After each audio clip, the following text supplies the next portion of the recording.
Radio Free Tatooine. Radio Free Tatooine presents Galactic War Report, a Star Wars Galaxy of Heroes podcast.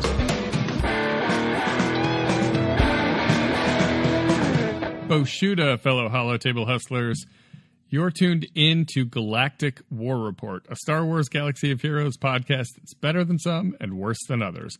I'm Sean, a.k.a. The Other Sean, and have I got a story for you? This week's show is going to be a little bit different than others because we just so happened to get paired up against Shattered Order in Territory War this week. So as part of that, we decided to celebrate by doing a show together with Shattered Order. They're another Star Wars Galaxy of Heroes podcast. Are they better than us or worse than us? We decided we would find out on the battlefield. And we found out they're better than us. So, as a result, we went on their show instead of them coming on our show. We appeared on their show, and we recorded the whole thing. Their show runs longer than ours, so you've got an extra large episode this week, and I'm basically just posting that entire appearance here in its raw audio form. So you get all of the. We record late, so you get all the yawns, the sniffles, the sounds of me drinking my water. You get all that this week. So without further ado, here is the audio from our appearance on the Shattered Order podcast. Hello, everybody, and welcome to the first Galactic Order podcast. Or if you want to get technical, the 217th Shattered Order podcast and the 219th Galactic War podcast? 19th to 20? I think it's 220. You guys have taken fewer weeks off than us, apparently. Apparently. Yeah, we've earned a little more vacation time than you gents, apparently. Apparently. Or so we have good accrual rates. We work too much overtime. We don't have the same benefits as you guys over there, apparently. Yeah. So, what's up, guys? How's it going? Been a while. It has been a minute. This has been a neat little surprise, serendipitous how this all kind of fell together. Yeah. No kidding. Yeah. That the fates aligned and here we are, all either celebrating a victory or some of us are just real sad. but it's fine. It's 2020. Yeah. That's just a Thursday. No kidding. Yeah. So. Just completely out of the blue, we ended up getting matched up in Territory War. Podcast versus podcast. It was just a heck of a surprise, to be perfectly honest. But, yeah, so we figured, we had to get together. We have so many listeners. So many of you guys listen to both of our shows. And, you've requested, I don't know how many times, that we get together. I think we did a kind of swap co-host thing about a year or so ago. Swap. That's right. Yeah, wife swap. Yeah. No, I'm not the wife here. Come on. It was more like husband swap. I knew at some point that was going to be the main point of my comment. There was a partner swap. There you go. There we go. It's a podcast swing, baby. Podcast swing. That's right. Exactly. Yeah. So if you're unaware of either one of our podcasts, we are, of course, the Shattered Order. That is GoodNightPunk and myself, Wink. We have been doing this, I think, about a month or two less than you guys. They're babies, John. They're babies. I know. So young. I think we started March or April of 2016, right? Yeah. I think we were June. Yeah. So it makes perfect sense. We were pretty quick out of the gates. Again, if you don't listen to our show, we started with a different Star Wars podcast, and we ended up talking so much about the game on that one that we decided, we'll make a little 15-minute show. just to get our thoughts out. Well, yeah, exactly. It started taking over our other shows, and we're like, well, we need to separate this content, and it ended up being the only good content. So, I mean, is it even that though? Well, the best content, the better content. Hey, as you guys say, better than some and worse than others. And exactly. To be fair, we know that you're worse at territory war at a minimum. So right? we do know that now. Just a couple days ago, I also knew that. I was confident in that. I thought, you know what? Either way, we're covered because we always say that we're better than some and worse than others. That's true. And yeah, I mean, I don't want to say we got trounced. Yeah, no, it was a good match. Actually, because we people who are smarter than us run the comparisons, and they get a nice little infographic for us to look at about comparing the two guilds, and it was not looking good for us. You guys had and if you looked at the war. Sorry, I didn't mean to interrupt you there. No, you're fine. I was gonna say, if you looked at the war, like the entire, let's say, how long is the territory war? Is it 24 hours? Yes. Yeah, I'd say the first 18 hours, maybe even 20 hours was all you guys. So the story of our life.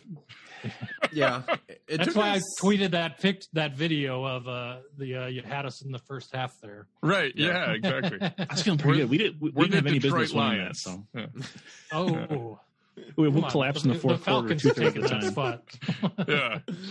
That's fair. Yeah, so we ended up squeaking out the win against you guys. You guys had a couple pretty tough territories. I was worried about. Some stats for you. Have stats. Oh, good. All right. Our territory war officer basically breaks down everyone's attacks and their defenses and puts up stats and like tells who did the best in the territory war. But he also does efficiency for both guilds. And if you look at the efficiency for you guys versus us, it actually was very close. So in the end, we had 88.6%, which means 88% of our fights.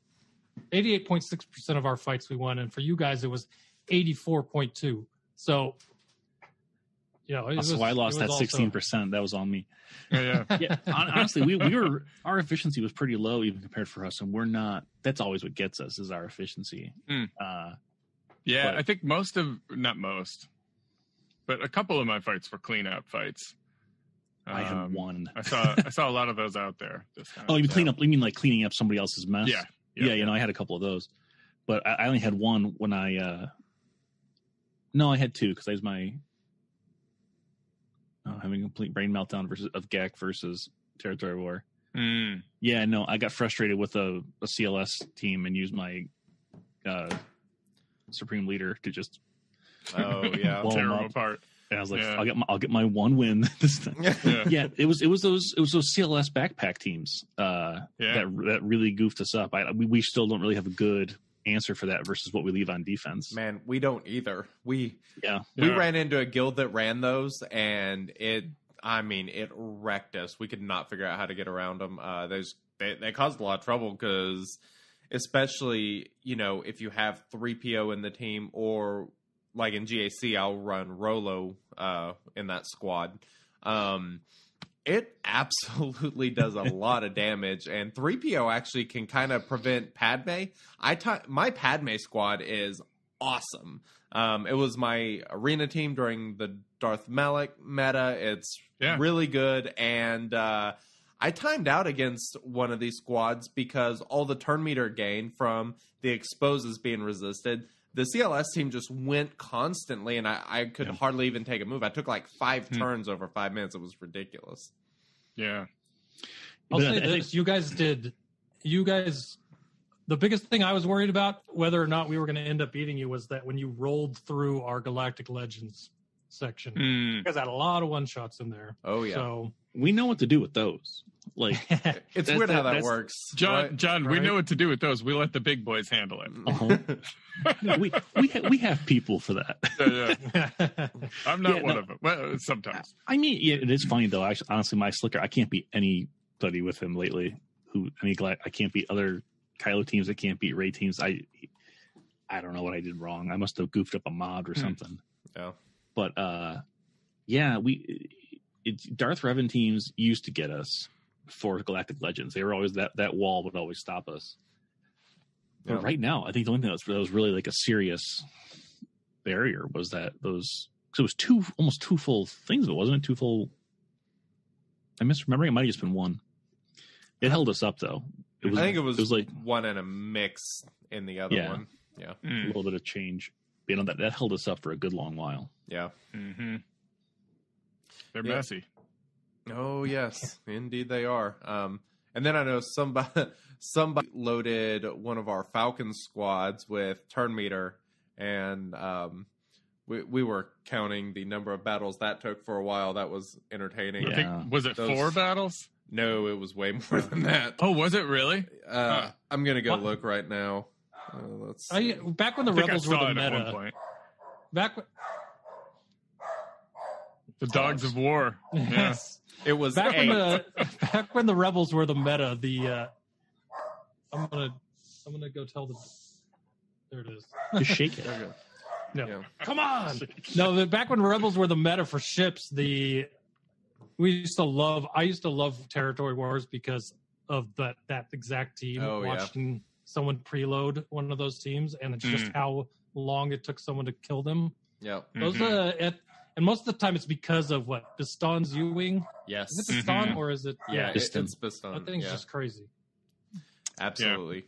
We anytime, like, I'm terrible at it too, but it's part of our efficiency issue. I mean, I storm in like somebody who just cleaned the house and the kids dragged mud in. You know, I'm like, who did this? I'm bringing screenshots. Like, who's responsible for these? And nobody ever owns up to it. And of course. It's incredibly frustrating. Yeah. John, you sus. Yeah. Yeah. I saw John in the Fleet Territory section. Right. All alone. He was not doing a task. He was acting like he was attacking. You'd see me there, just my hands on my hips, because I ain't got nothing to do with actually fighting anything in there. Yeah. My best ship is the Finalizer, and that ain't great. Man. Yeah. That's rough. Yeah. Someone said that they keep getting JC defenses with a Finalizer team. I'm kind of curious who it was. I don't remember who said it, but I want to know what team they're talking about. Yeah. I mean, I'd be curious, but I could never leave my Finalizer on defense because I need it. So you use it for offense. offense? Finalize them. It's pretty awesome on offense. It's good. Yeah, like I can beat a lot of the negotiator teams with it. Nice. With regularity, but it doesn't hold on defense. I mean, I'm very curious what they use, but we need to make it even borderline functional. You need to pull Houndstooth, and that neuters so many other things. Mm-hmm. Oh yeah. Once I get my TIE bomber up, I might try that. That's a good ship. I like We'll that see. ship a lot. Pretty awesome. I was about to say market, but you said ship, so never mind. Yeah. I'm hearing words that aren't being said. For everybody in the chat asking about this massive white thing on my forehead, so I replaced a faucet in my house today, and underneath the sink, I decided to drop a pair of pliers on my face. So I've got a massive cut right here. Not wise. And my son decided I had to have a Band-Aid on my head. So I put it on, and I decided not to take it off, just so you all get to see it tonight. For I have this a momentous occasion. Yes, I have a thing about sticky things. Like, I just have a thing about it. And that very much includes Band-Aids. I cannot abide Band-Aids. Dude, that's also why I didn't take it off, because I didn't want to try to have to get all the sticky stuff off before You get the two goo spots. Yeah. No, exactly. I don't like tape on me. I don't like glue on me. I don't like honey for that reason. If you were don't to like preloaded preloaded tape to a Terminator? pole, that would be like the worst thing for you. Yeah, no, it's my daughter's very upset. She's like, "Oh, you have a tiny cut. You need a Band-Aid." Nope. You'll have to catch me first. Not gonna happen. No. All right. Well, let's go ahead and jump into this first main topic for our show, and I think it's probably the last topic for your show. But Yeah. But I mentioned before we started that we lost Territory War, so this is your format. Yeah, It That's beats Zeta-ing a stormtrooper. that's so. the reward for the winner. All right. I mean, so I was okay with it because I already have a Zeta Stormtrooper, and I wanted to inflict my pain on everybody else. yeah. Is that where that came from? Which we greatly The appreciate. burner account. I mean, it's not the worst Zeta, but it's pretty close. Yeah. Hit it, Wink. Hey guys, what did you do in Swoga this week? Lots of stuff in Swugga. We already talked about Territory Wars, so no need to rehash that. Unless you guys want to. Unless I'm you want good. to, we could. Yeah. Said my piece. Yeah, it was bad. Yeah. I thought it was amazing, but No, whatever. it was very close. Actually, it was a lot was. closer than I thought we had any business making it. It's honestly. within like 200 points, I think. Yeah, once we finished clearing it was pretty close-ish. Yep.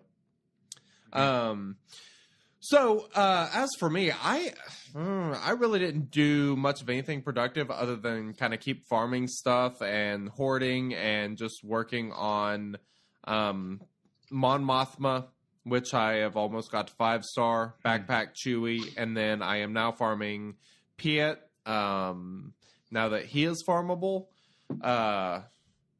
That's pretty much all I've been farming. I worked on my Galactic Legend Ray counter, which is Vader, Watt, Thrawn, Traya, and Shore Trooper. I'm starting to figure that out pretty well. I'm getting pretty consistent. I can actually beat Supreme Leader Kylo Ren with it most of the time too. So I've turned that into a pretty reliable team, which is actually nice. And then we also did some videos. GMP and I both did a video on kits. I did Jedi Master Luke Skywalker, and he did Sith Eternal Emperor. And then I also posted a video on our YouTube channel about slicing 6-dot mods and which one you guys should probably be focusing on, as far as secondary stats and stuff. So go check that out if you haven't. I'll just jump in with, since the wound is still fresh on Territory War, I'll just talk about my GAC experience this week. It's been bad too.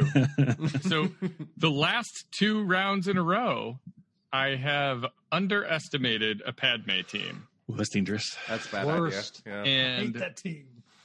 like I see a Grievous, and I send in the Goon Squad to take care of Grievous. Usually Jedi Knight Revan, and I try to hold something, but like I'll see some other nasty team that ends up eating up my that I end up using my Darth Revan on, and I do all these battles, and then I realize, I still got a Padme up front to take care of, and the last 2 rounds in a row, I just didn't have it. So that's an embarrassing thing to be a complete stonewall for me, but that's been my experience. For our listeners, let me phrase this with who I'm grinding. We're,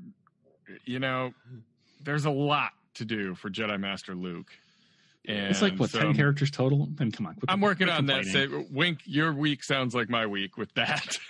But in addition to that, I'm working on General Skywalker, since I just got him to 7 stars. Oh, and I don't hoard. I'm like, I make it rain every time I get any kind of credits or currency at all. So I got him, and I'm working on getting him up to gear 13 now. What was the other milestone? Jedi Master Luke, I got up to gear 12. So he's finally realizing his true potential. I think that's it for real achievements. I put a Zeta on someone. Don't even remember. You don't even know who. Yeah. Oh, Echo.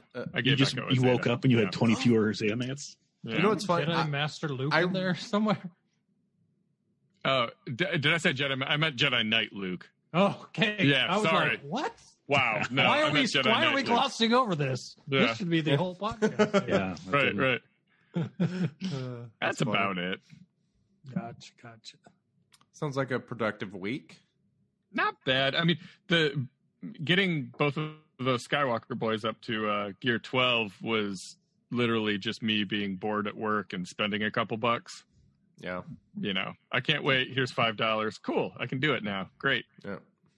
So Be worth it. How are your clones then? Oh, they're not great. Not great. So you're going to use them with Padme, or? It's bold of you to assume you had a plan. Yeah, exactly.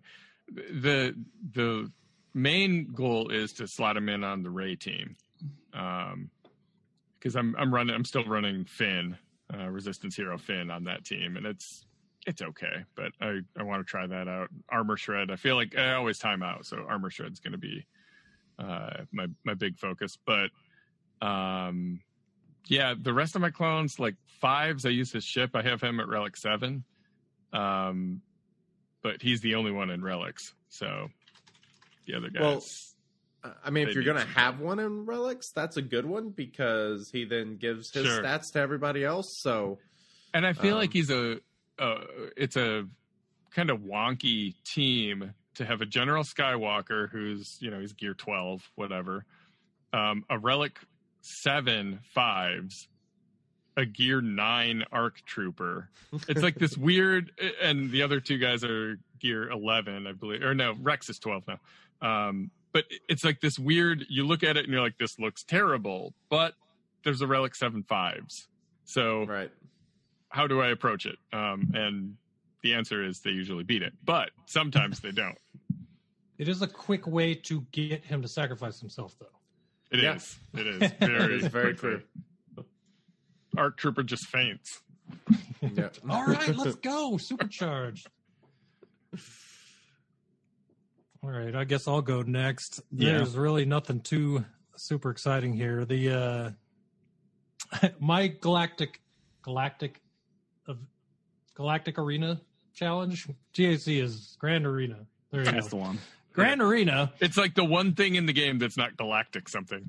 Yeah, exactly. Well, every time I call it Galactic. There's the Grand Army of the Republic and the Galactic Republic. They mix those up a lot on me too. Yeah. It would be nice if it was called the Galactic Arena. It would just fit better. Mm-hmm. That's next. That's coming March next year. We saw those commercials on Nickelodeon as kids, everybody, right? I do. When you said GAC earlier, I started getting Nickelodeon vibes. You get the fart slime, right? Yes. Yeah. Let's see. Oh, so Grand Arena. I remembered Grand Arena 30 minutes before it was going to end, but I was at Lowe's. Boy. So I drove home with 7 minutes left. I Sith Triumvirate a Geonosian squad, and I won with my one attack because the other person didn't attack. Wow. Well, that's how things are going for me. Jeez. Yeah. If I had seen that they had attacked me at all, I wouldn't even have bothered. But I'm like, if I get one attack in with 7 minutes left, there's a good chance I'm winning this. That's a win. And I don't have to leave it to Galactic Power. So that's how Grand Arena went for me today. As far as characters go, I finished C-3PO, so finally my whole Galactic Republic main Padme team is Gear 13. Nice. And one character closer to Jedi Knight Luke. I have I'm not Chewbacca now. I still got 2 pieces for Chewbacca. But I think I got 7 or 8. I think after Chewbacca, the only ones I need to gear up are the 2 that I've never touched since Hoth came out. So, Rolo and Hot Han, those will be next. Yeah. Hard farming Mon Mothma, 3PO, Cara Dune, Mandalorian, Grief Karga. Cara Dune is sitting 99 out of 100. Somehow it would not give me that last shard today. So Cara Dune will be done tomorrow. Hopefully. Yeah. You know what? Where's the wood? Yeah. But yeah, that's Grief Karga's at 83 out of 85. Couldn't get his last 2 today. So you're really ready for season 2, man. On the cusp. You're on the cusp. Working my way there. Yep. Tomorrow it's going to be a good weekend. Oh, that brings up with something that I don't know if you guys saw. Did you see those new game images on the Android store? Oh, No. Yes. They had someone said something about that. Yeah. Yeah. Mysterious. Mandalorian. app I mean, what's icon. the one thing that's getting people excited in the public about Star Wars right now, and has for the last year, right? It's Mandalorian true. stuff. So they got the 3 characters in. They're gonna have something else. I'm not shocked they're gonna be using there for the cover art in some way. He's kind of the face of Star Wars right now. So the people enjoyed it, and fans didn't hate it, and nobody's mad about it on the internet. So I mean, that's a huge win for Star Wars. Yep. And as far as Star Wars goes in general, the only other thing to look forward to Star Wars related is the Cassian show, and then the Obi-Wan show, which got pushed back or had to be rewritten. Yeah, it got pushed back for script, and then the world exploded. So and the Bad Batch, but oh yeah, that was announced too. The Yeah, I batch. forgot about that. I'm pretty lukewarm on that. I don't know. I'm pretty lukewarm. We'll see. I hope I'm surprised. It's one of those things like as a guest part on the show, they were fine, but I don't need a dedicated Bad Batch show. Yeah. I still haven't seen Clone Wars or Rebels, so I need to catch up so I know what the hell Bad Batch is. Yeah. You do fine. a Bad Star Batch Wars is podcast fine, and you haven't but- seen the Clone Wars at least, man? It's crazy, isn't it? People say that literally every week. No, They're like, "Oh, you gotta watch I that." get harassed so much. Like he's over probably that. never seen Ahsoka Tano do anything. That's wow. true. Isn't that Wow. upsetting? Yeah. I mean, when we started Radio Free Tatooine, 8 years ago, 9 years ago, 6 No. years ago. I'm fairly certain that it's only been 9 years since March, anyway. But I hadn't seen it either, and so I had to watch it because I was just constantly, Sean and our other co-host Amy was talking about stuff, and I had no clue, so I had to go and watch it. What that happened? That's the thing. In my defense, Yeah. I haven't had halfway competent internet until about 4 or 5 months ago. So it's Thank God. streaming has You been got it. very difficult up until this point. So Hmm. it's on my to-do list. Sure. It's worth it. There's a part of me, definitely, it's just very envious to be able to go back and watch it. And then there's a part of me that remembers D Squad. Oh man, Meeber Gascon. Yeah. See, there's the thing about the Clone Wars is you'll have 4 episodes in a row that are the best thing you've ever seen, followed by 8 episodes in a row that are just what? Followed by an What? episode all about C-3PO and R2-D2 going off on a Right, yeah. 30-minute adventure. It's such That a relates mixed to bag. I nothing. mean, the sum of it is awesome, but it is a mixed bag. It's one of those shows that would like most shows would benefit from a shorter season instead of going for the full, 24. Yeah. But we're as usual way off base. Dude. Off the Rails podcast. We just took a That's how we do hard right. things. True. Yeah. This week, for me, I've been grinding like I need tip money. It's been just all in on Galactic Legend grinds. Yeah. Who did I get the Gear 13? I got 1 or 2 people to Gear 13. I don't remember if it was last week or not. I got Thrawn, Tarkin, Insidious, all the 13. Maul is one piece away. Marauder is still waiting. The Admiral Petit, the tiny admiral, I only just started grinding him. Yeah, I mean, Maul and Marauder have been brutal because I hadn't touched them at all. Okay. And having to take Marauder to 7 is it'll kill me. It'll actually, I will expire that day when that happens. But aside from that, we did, as our listeners will know, and imagine some of yours, that we released the video we got from Capital Games with the preview of all the ultimate abilities, which we've all seen at this point.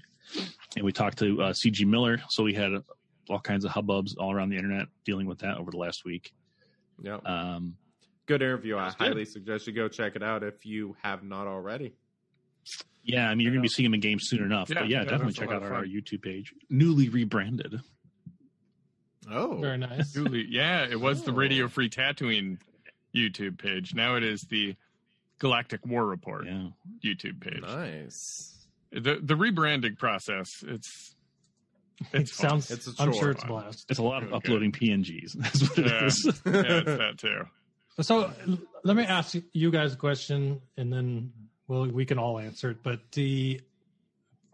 for the cross promotion here between our two podcasts, I'm going to ask which, if you have a Galactic Legend now, which do you have? And if you're not going for the other one that came out in the first batch, which one are you going for now? So, go ahead. You guys go ahead and start. I did Rey the first time and Luke this time,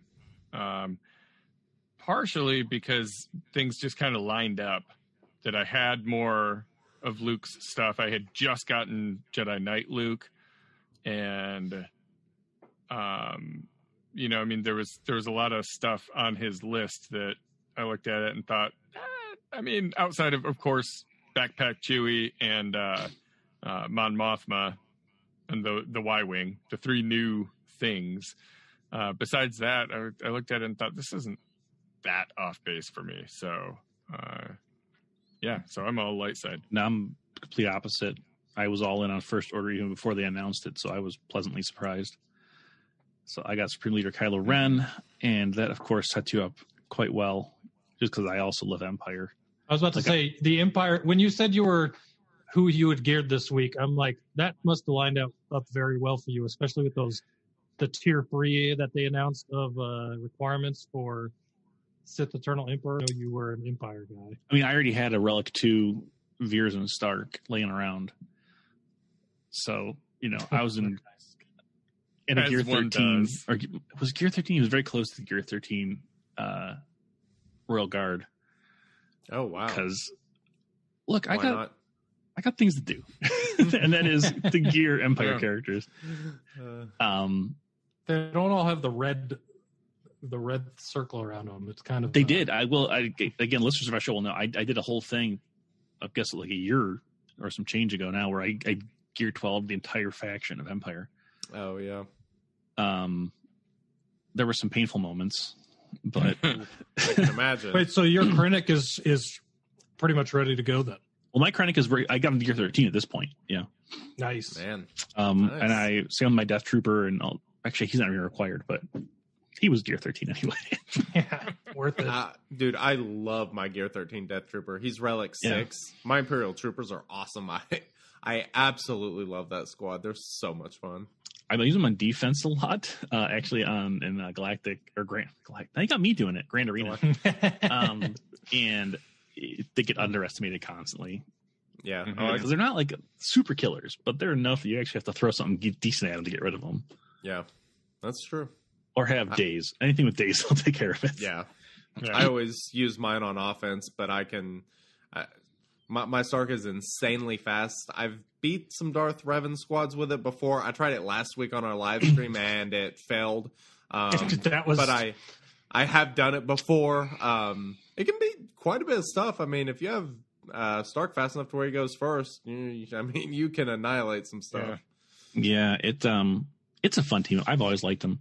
I've been making my pitch to everybody, including personally to several people at Capital Games, about giving Gar Saxon and Imperial Super Commando the Imperial Trooper tag. Thus far has been met with largely ridicule and scorn. Some indifference as well. A lot of indifference.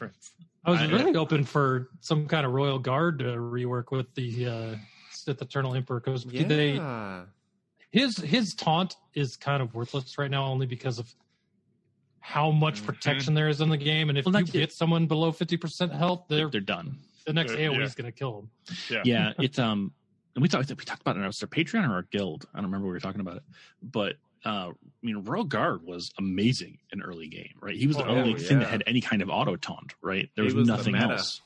Mm-hmm. I mean, that's not why I have him geared, mind you, but yeah, I mean, he's still decent, right? He'll show up on the occasional C squad for me.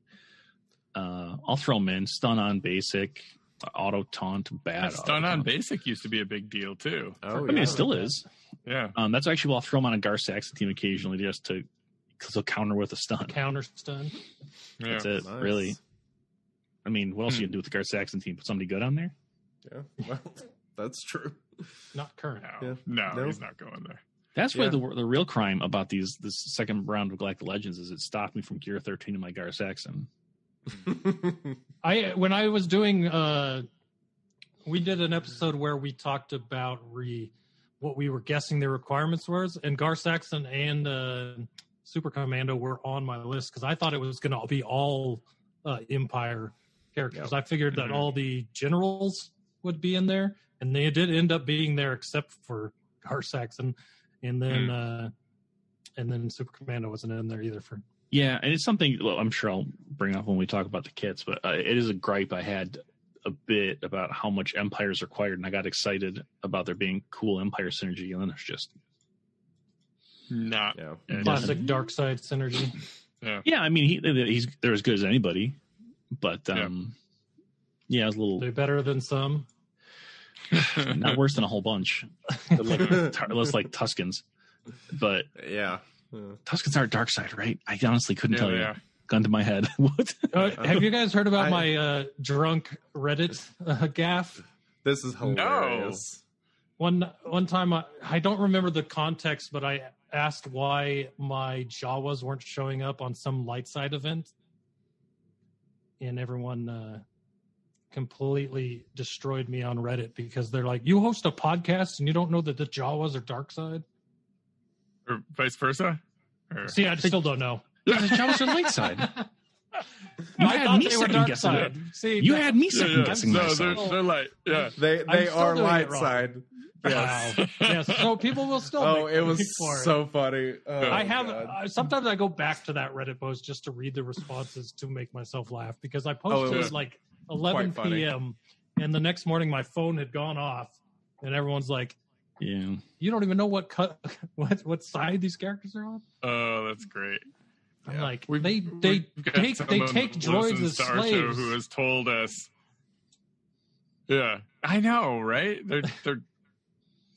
Well, I think we can agree that Star Wars has a complicated history with the autonomy of AI characters. The last poor L3. Sure. Right. Ask Mando which side the Jawas are on.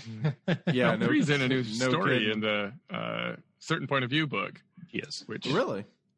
Yeah. Is she? Yeah, because she was on the Falcon, and who knows? Okay. L3's my girl, and I'm still sad that she died.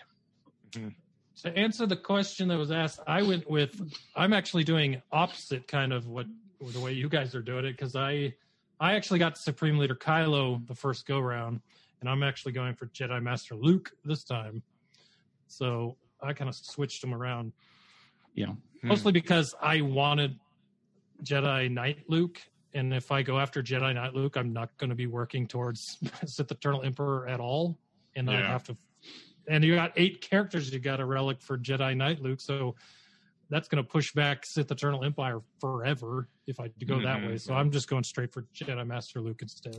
So. And I did the same thing. I went for Kylo, and now I'm going for Jedi Master Luke. I was already pretty heavily invested in First Order whenever they announced Supreme Leader Kylo Ren, so I went gung-ho there, and it took me a little while to unlock him, but not too bad. As for Jedi Master Luke, I was obviously going for Jedi Knight Luke, but when they announced it, like the requirements that I was kind of expecting, I was in a pretty good spot because I'd already relicked Han, CLS, Chewie, 3PO, already had a relic Wampa. I was in a really good spot to go ahead and go for Jedi Master Luke, which is kind of what I wanted to do anyway. That way I'd have a Galactic Legend on the dark side and one on the light side, just help with territory battles. Just kind of help amplify the light side, especially. Hopefully give me another super solid Jedi team because I desperately need it. So, yeah. I would settle for one good Jedi team, personally. Yeah, that's understandable. I recently came to the realization, I guess, learned to accept, that, when I got Jedi Master Luke, I looked at it as another Jedi team. You've got the Revan team and you've got the Jedi Luke team. How do you make these work? And over the last week, I've kind of just crunched it all together. I throw Luke on the Revan team, and they do work. They do big work. And that's a gear. He's been 11 for most of my fights, but gear 12, Jedi Luke, Jedi Knight Luke. You gotta specify now. Yes. Big boy Luke, but not old Luke. Mm-hmm. Yeah, in like Grand Arena Territory War, I'm the same way. I use Jedi Knight Luke with Revan generally, and then sadly don't use Grandmaster Yoda and Jolee much anymore. But in the territory battle, I'm still able to let Jolee carry the water for my Jedi Knight Revan Grandmaster Yoda team, and then I have Jedi Knight Luke that can carry the water on an entirely different Jedi team, with like Shaak Ti and Hermit Yoda, and that can do some pretty serious work. So. Yeah, that can. I've experimented with that, freeing up Grandmaster Yoda. I found that he didn't end up on a team, so I could throw him with Padme. Yes, freeing up like 3PO to maybe spend some time with the Resistance, or spend some time with. You're speaking Greek here. CLS. But any of these characters. 3PO's in this game does amazing work. Yeah, it's a lot of fun. My Resistance is shamefully bad. Shamefully bad. Worse than my First Order. Oh, considerably. Yeah. And that's saying, I don't even know what did I use them for to not get BB-8. There's somebody I needed to like make them passable for forever ago, and that was I put the bare amount of effort in. I know you need a First Order to get BB-8. I was fine with that. Yeah, because I had a big complaint about that, and I complained to everybody loudly about how you only need the opposite faction to get a character that you need for the other faction. Mm-hmm. Yeah. Like, I need First Order to get BB-8, but I don't need BB-8. Yeah, that's kind of nice thing they've done with Galactic Legends is pretty much the characters that are required to get them, that character is really good with. You're not having to go get different characters to get somebody and then not have those characters work with them. You didn't hear the cries of everybody who unlocked Rey right now complaining? I could hear them yelling at their computers, phones, or other devices about how everybody she needs to unlock is bad with her in Arena. Pretty much. Well, I trust me. I hear their cries on the internet every day. They can be used in Grand Arena and in territory battles to pretty good effect. Sean, they're not ideal. In Arena. But Sean. Yes. But Sean. They are not ideal. That's correct. Yeah. Oh well. But that's the other thing about the going for Rey and then going for Jedi Luke is that we need more power to take out light side territory battles. Mm-hmm. So I figure we're doing so well at dark side that we got 2 stars left until we max that out. I think 3, I believe. I thought we got 3. But we were like super close. Yeah. So. Yeah, I think we've got 31 stars the past 2 times. We're nowhere near the 32nd, and we're at 300 million, I think. It's too funny. Like you get excited. You got that next star in dark side territory battle or light side territory battle, and then you realize, all right, 2 months from now, when we gain another 20 galactic power over the entire guild, we might be able to get that next one. Mm-hmm. Yeah. Well, I mean, that's the point, though. This game is not a sprint. Nothing about this game is a sprint, unless it's a panic farm, which we've had precious few of those. Or if it's a galactic challenge, those are sprints. Of course, that's they are true. now. To your point, that makes a lot of sense. If this was like Hoth and we were doing the same thing and they introduced Geo and you still hadn't gotten those stars on it, that would be bad. But like what you're saying, this is the newest version of TB, so I'm okay with not having 33 out of 33 yet. Yeah, and that's definitely and it's more rewarding, I think, when you get that next star, knowing you worked into it over time. That's true. Or when you can get that next star reliably over the next 3 instead of worrying about it. Are we going to get it this time? Mm-hmm. Yeah. And there's something in your chat, Joker said about, CG wants to make it. You can make it a sprint if you spend money. And yeah, that's literally the business model. That's how they make money. It to a Gear 12. That's true. They're not making a profit on me spending $20 every 2 months. They're not making any money on me, right? I might keep the lights on for half hour. Yeah. That's the business model. Literally just the lights. Yeah. Yeah. No. Just lights. Not someone's desk. Yeah. A desk light. Yeah. For an hour. Yeah. Book reading lights. So we've been talking about Galactic Legends. So let's go ahead and move along to this update. Sure.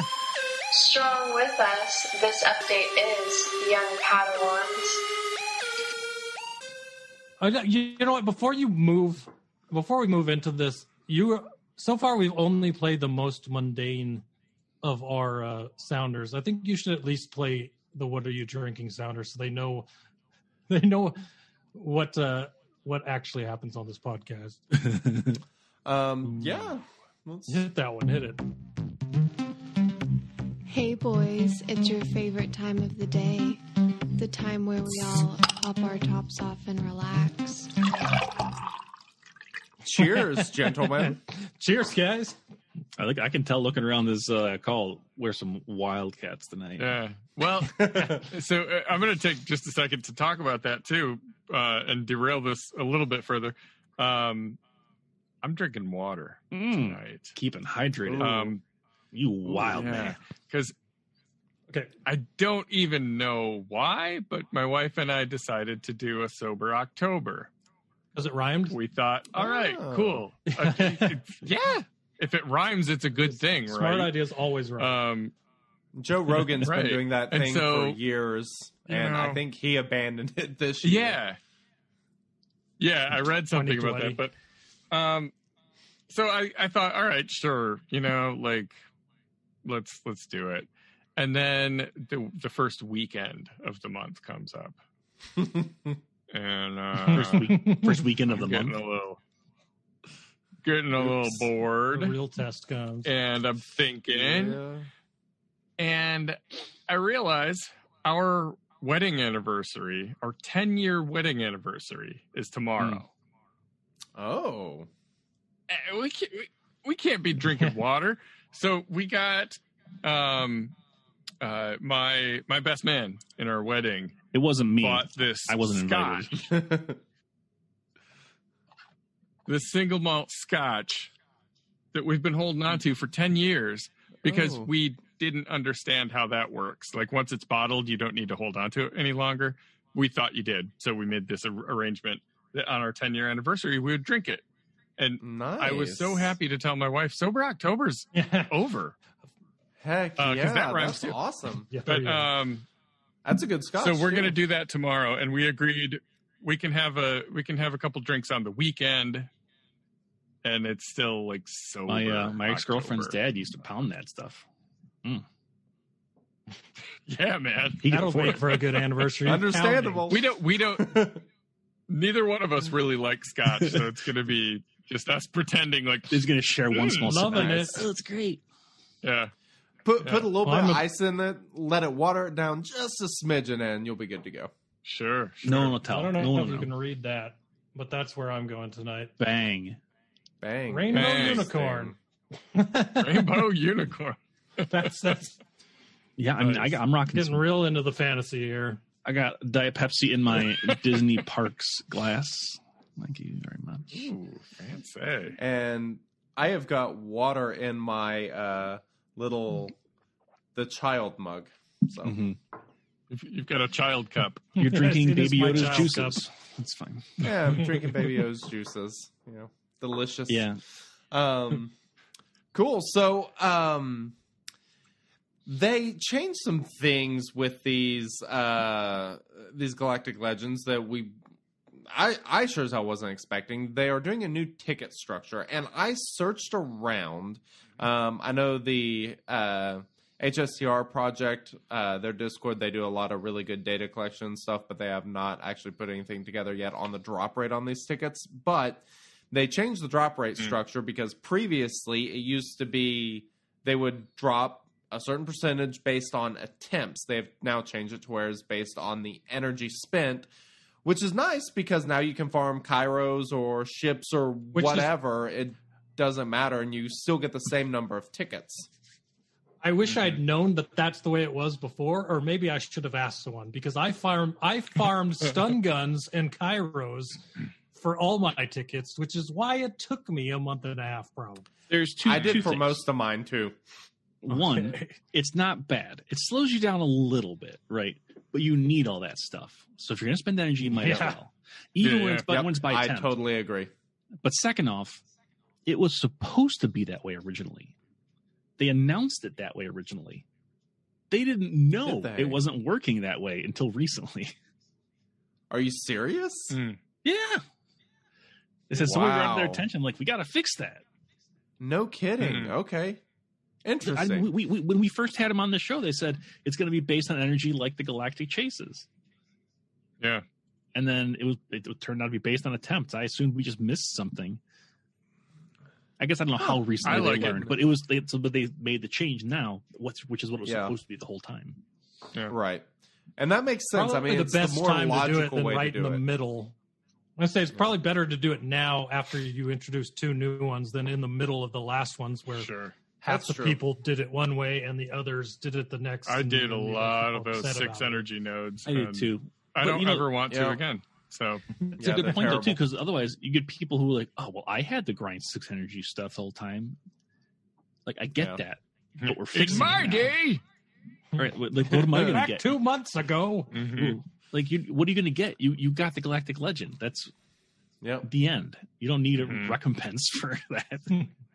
Yeah. Well, I mean, the thing that I'm curious to find out is, what is the drop rate? Like, is it closer to what it was previously if you're like farming a 20 energy node, or is it closer to like maybe an 8 or 10 energy node?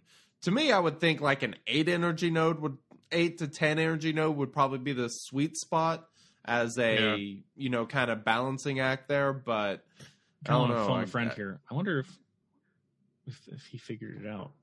I know Sig has been working on that. Has he? He does all that kind of stuff. It looks like he's online. It's nice to have those mathy come friends. on. Yeah. Sig does a bunch of great data. Of course, swagaevents.com. If you're unfamiliar, absolutely fantastic resource on Discord, and they have an awesome website. They have a new website too. What is it? Swaga.tv, I think, has a collection of a bunch of content creators and stuff. Pretty cool. He resource. put it together. Yeah, I just found out about that today and was checking that out. It looked really cool. Yeah, he's had that for a while. A couple months. Yeah. Are we on there still? We were. But I don't know. Our content's pretty sketchy. That's very true. We got fire damaged doors and unfinished walls, and look, they have the camera zoomed in enough that people can't see my cool fire damaged door. We assume. Yep, Very you're nice. on there. It still says Radio Free Tatooine, though. Yeah, you might want to get that rebrand going on there. What are you going to do? Look, Sig. Come on, Sig. My guess, Sean, is that it pulls it automatically. And since it hasn't probably, it's got our new episode there. Who knows? Very nice. Yeah, I've not seen this. This is awesome. Yeah, it's great. Recent videos, going through all of them. That's very cool. He's probably the one I'm going to bug to see when they figure that out. But frankly, it's nice to know the drop rate, right? It's wonderful to know it. Yes. I really don't care what it is, though, because I still got to do it. I do. Like, but I mean, is it going to functionally change what you grind? If we know it's supposed to at least be the same percentage now by energy. Okay. It's not going to change my grind, but it's going to change how much I complain on the podcast. Yes. Okay. There we go. Because now you can track it and be like, it's supposed to be 28% for energy. I've written down every one of my attempts. I'm only at 28%. Here in my small sample size, I will determine in this essay. I used to be a very meticulous tracker just for putting together my gear guide. And I found the awesome guys over at HSTR Project who had a ton of data on that stuff. And so I've entirely quit doing that sort of stuff. We used to track the meta report. Like, we was like, what's changing week to week. Like, we pulled stuff from swh.gg and we would just track it. And I kind of had a historical data thing going. And one time we had Top Hat and some of the guys on. And I was like, oh, man, you should check this out. I've been tracking this for like 2 years. And they're like, John, you realize we have all the data. Like, I don't need to see your data collection. Yeah. And Nice. there's not been a Cute single chart, time bro. I have not felt like a bigger doofus when I talk to the data collection people, and I was like, "Hey, check out this spreadsheet I got." Oh my They were god! like, "You're I a can imagine. moron." We're like, I press this button on this script, and look what happens. Yeah, it was. Yeah. I'm difficult to embarrass, truly, but I felt like a real doofus. I'm sure their data collection is ridiculous. Well, isn't that's what Crazy Excuses went over there originally to do, wasn't it? Work on their data stuff. I think so. I forgot actually. about that. Yeah, very cool.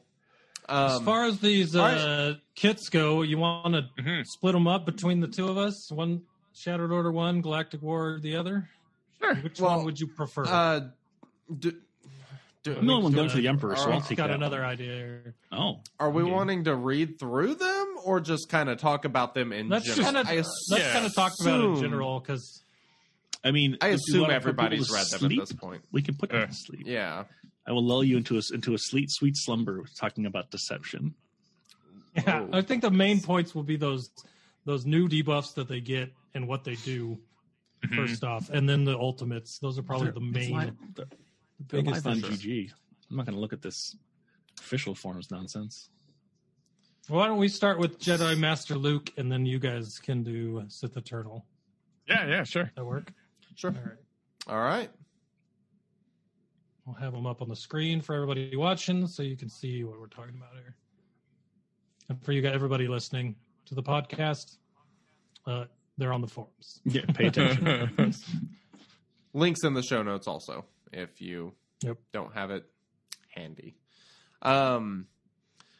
So obviously, finally, he is a Jedi. That was the big question: is what tags he was going to have. He's obviously light side. He's a tank, but Jedi is really the only faction tag that he has, which is actually kind of a relief in a way, because nothing else really made sense. But he kind of had to be a Jedi. I mean, both these Galactic Legends actually have super simple category tags, that was kind of a relief to see.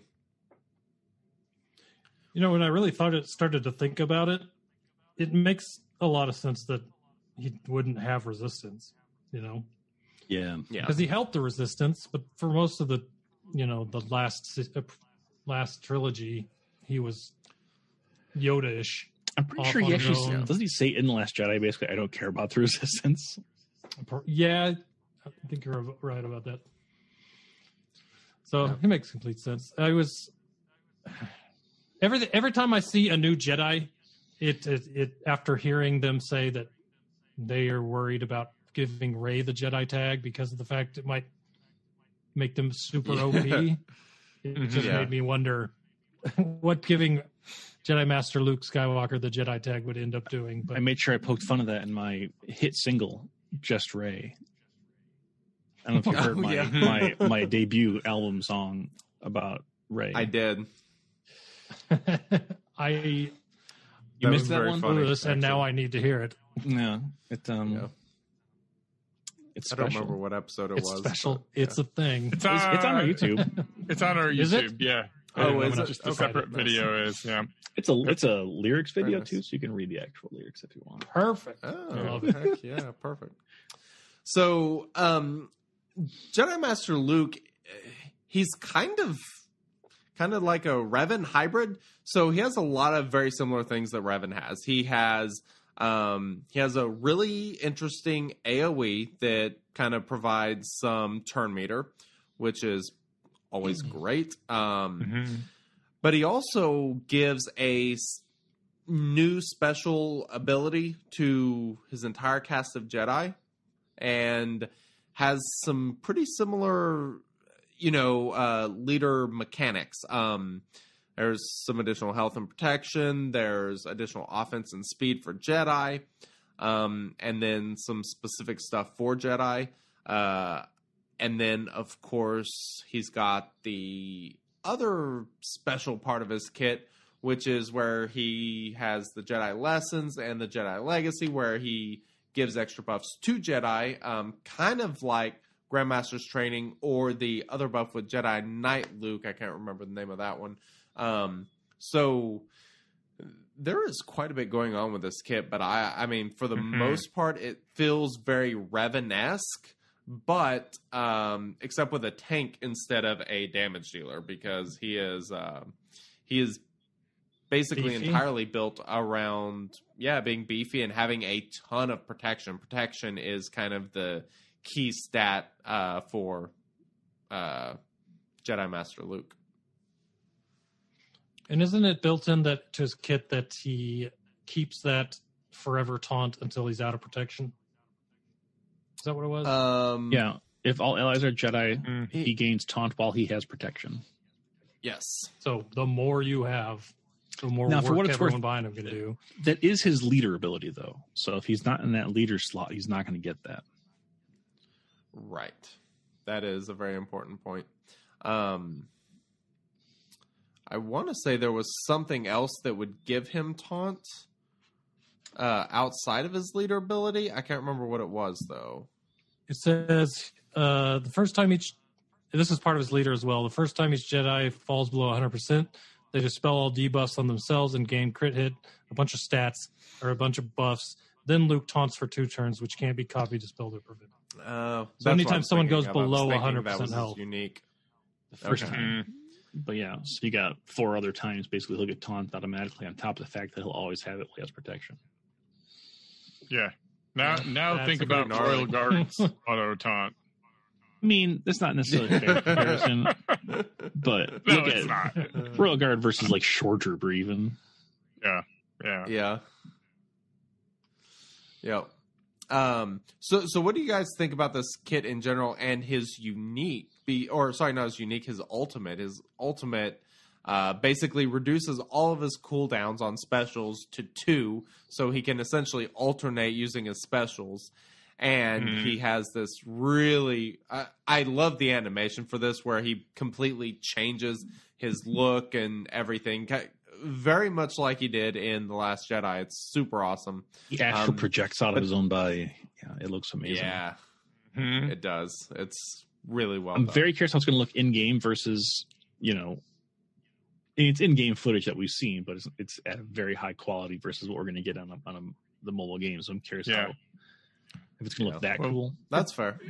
It's going to be interesting to see how that kind of, the ultimate and the granting of Jedi Legacy, what that's going to do to the team. 100% mastery is nothing to shake a stick at. Additional offense and ignoring a taunt. So, this guy always taunts, but even in a mirror match, that doesn't mean much once an ultimate is triggered. It doesn't mean anything once an ultimate is triggered. So, I think of my day-to-day arena situation is, all the Rey teams I'm fighting, General Kenobi's constantly taunting, and there's a billion protection on everything, and you can never get around that. Well, I shouldn't say never, but often you can't get around that. And this seems like you got Jedi Master Luke, you called the shots. So I look forward to it. I don't. When I get it in 6 months. The thing I love is the damage output, because once he hits his ultimate, he gives an additional 35% offense, and he gives the Jedi Legacy. So that's plus 100% mastery, the plus 35% offense, the plus 30% offense from his leader ability, and then giving them crit damage up. Your Jedi are going to be, absolutely smashing things, especially if you got Hermit Yoda on there, where he's giving more offense too. And then if you have somebody giving offense up, these Jedi are going to be absolutely amazing. Well, and Jedi Legacy doubles their mastery too. So it's just, it's going to be bananas. It's going to, at least again, looking at Luke, it's going to be a race to ultimate, like it is going to be always with these Galactic Legends, right? Yeah. Because the first person who can ignore taunt and gets all that extra damage, like right now with the Galactic Legends, if you can withstand the first ultimate, you still got a good shot, right? Unless you answer their ultimate with an immediate ultimate with these new ones, I don't think you got much of a chance in a mirror match. Yeah. Like a Rey mirror match, it's ultimate back and forth, you'll do 5 ultimates or something. It's right. It's crazy. Oh, that's unless you can do that tit for tat, it's going to be rough. Mm-hmm. Yeah, it is terrible. Let me tell you, it's Jedi Revan all over again. Yeah. Oof, I hope. gross. God, I hope not. I hated that so much. At least with Darth That Revan, was I could lose bad quickly. meta. I could lose quick, at least with Darth Revan. Right. That's true. Yeah. I'm not sitting there staring at it for 5 minutes like, God, just let it end. Mm-hmm. Losing 4 minutes into a match is terrible. Yeah. Oh, But Darth Revan was like 30 seconds in, you knew if you were going to lose or not. right. Mhm. Just do it. 4.5 minutes in. Yeah. Just give me a kit that I have to face that says you have an 80% chance of losing in the first 10 seconds. Mhm. I'll fight against that all day no long. kidding.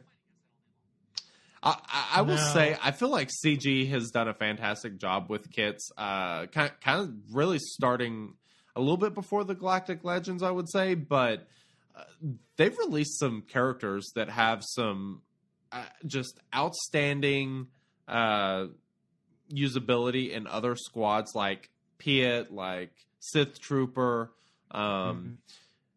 that are kind of basic characters, but useful for something, still really good. And then even these Galactic Legends, while they are super powered, their kits are pretty impressive. They're a lot of fun, and they have different uses, and they're kind of better at different things. Like, it's nice that Kylo can easily solo the Sith raid, but Rey is basically a lock for 4 out of 4 in the territory battle. Yeah. Well, it kind of changes the end what these two game can do. meta too, because especially when you start looking at end game players, and we're not like the tip of the spear, so to speak, but we've been playing since the beginning, and when Grand Arena asks you to set 7 defensive teams, you're like, okay, cool, But when Galactic Legends start popping up, and there's only 4 in the game right now, and guys like us don't have 4 by any means, but that is a big deal. So it's kind of like the queen of chess, where I have my Rey team, I can use it on attack or defense, and it's going to make a huge difference versus when you look at what that's capable of versus like a Padme team or a Grievous or a CLS or something like that. It's just a different level that they operate on, and I think that's cool because it keeps the end game fresh instead of just because I'm at the point where if there weren't Galactic Legends, what am I doing? I'm building up more and more and more teams that you can only use so many. So I think that's probably the smartest design decision I can think of that they've ever done, and it's so simple where you limit Galactic Legends to 1 per team. Yes, like it's the simplest, and it's beautiful in its simplicity. It forces you to have a variety of teams, and you can't just go into arena like, oh, I got 4 Galactic Legends. They have 0 synergy, but I don't care. It helps prevent that Titan team. Yep. Yeah, Titan teams are. There does seem to be some issues currently with Jedi Master Luke Skywalker, as in he's calling AI-wise, calling in stunned allies for assists. A couple different bugs people have noticed and called out on the forums and Reddit as well. Because of that, I'm kind of curious if this is why this is happening, or if it's just Darth Revan squads with Watt are that good. But I watched a video. The first video I watched of Jedi Master Luke, it was Darth Revan, Badstilla, HK. Who else was on that squad? Malik? Watt and Malik was able to take down a Jedi Master Luke Skywalker squad with JKL, Jedi Master, Jedi Revan, Yoda, and Bastard. What is her name? So what you're the healer? Luminara? Barris. Not Luminara, Barris. Yeah. Yeah. So it was an interesting. So basically, what you're telling us, Luminara was got thrown in there. Well, that's your problem right there. Could have switched them. So I'm curious if the AI, because he was fighting the AI, he was fighting against the Jedi Master Luke Skywalker. So I'm curious to see if the AI was part of the reason that team was winning, because it was only able to win with Darth Revan and Badstilla alive, and it was barely a win. And it seemed like any case of RNG that had gone out of the attacker's favor, it would have been an annihilation. So if you go one check thing out I have learned VEGO on YouTube, he's got him unlocked already. He's playing him. There's a lot of really good videos on against different comps on there, and it's really cool to see the gameplay already.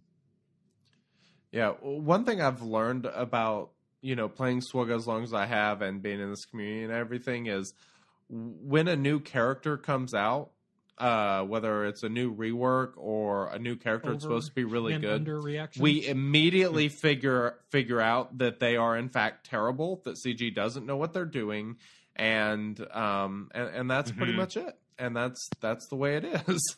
Or maybe we don't know the best team yet. Yeah, it's amazing. Yeah. No kidding. No, it's amazing how people just completely overlook the fact that it does take time to figure out these teams, because every one of these teams does have a completely different modding strategy. I mean, the strategy for modding Rey is nothing like the modding strategy for Supreme Leader Kylo Ren. The modding strategy for Luke is completely different than the one for Rey or Supreme Leader Kylo Ren. So, and I think mods are the big thing that do make these kind of difficult to figure out, because you do have to kind of mod them perfectly. You have to figure out, what mods make them work best, what primaries you should use, what stats you should actually care about, and all that sort of stuff. So, I mean, it'll take some time. And of course, figuring out turn order in addition to that, I mean, that can be huge too. Yeah, absolutely. This is how responsible I am as a player. I just realized I haven't done my fleet battle yet, and my reset's in 6 minutes. Oh, boy. 6 minutes is a sweet spot. Get on it, man. I won GAC in that.